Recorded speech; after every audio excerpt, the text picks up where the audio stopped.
I'm the superintendent for Cabarrus County Schools. I want to say thanks for the invitation. Thanks to the students. Thanks to Dr. Williams and the faculty here at PLC. I want to start, I told the story last year, short story. I just want to make sure I tell it again, so I apologize to people who've heard it. But I can't remember how many years since this is open. Jim can tell me now. But before we had a PLC, there was an article in the Charlotte Observer about communities and schools and a PLC that was in Mecklenburg County. And it was a big two-page article that was in the Charlotte Observer. I actually read it. It came in on Monday. My boss at the time, Colleen Sane, who was assistant superintendent, said, I just read this thing about a school that helped some students that maybe were going to drop out. Did you? I said, yeah, I read that article in the paper. And she said, I'm going to call them and find out how we get one here.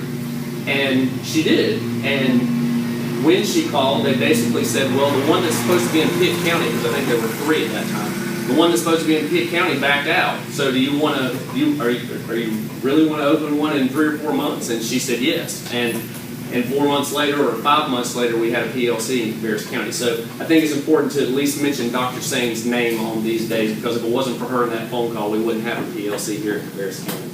I want to start by saying thanks to our school board, who makes a big commitment to this school and the things that make it work. To our county commissioners, who are also very supportive of the school and how it works. To communities and schools and their idea to really help get this going nationally.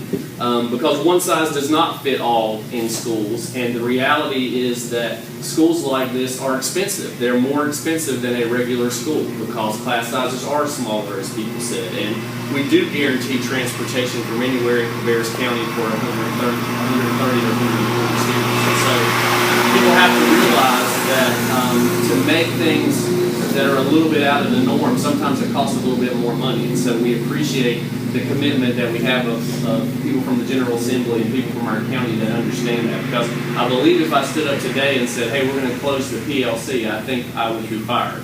I don't think I would be able to do that, and that's because of the students who've been here and the commitment to this school.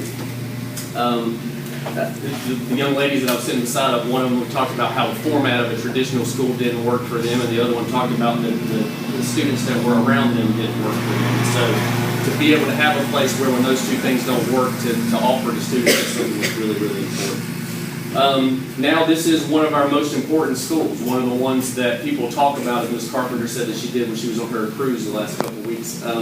It is a school that really inspires people. You guys, all of the stories that told us up here are very inspiring and do every year. We hear from students that hear, so it's great PR for what our school system can do and what students can do, because this school is really about redemption and it's about grit. It's about people being able to handle what's handed to them and figure out a way to be successful, and that's something that's going to serve everybody very, very well for the rest of their life. So we just want to say how proud we are of this school and of all the students of this school, and thank you for the people that work here. Thank you for what you do, and the students that come here. Thank you for choosing this as an alternative, and for all of you doing what you're doing. So, thanks a lot.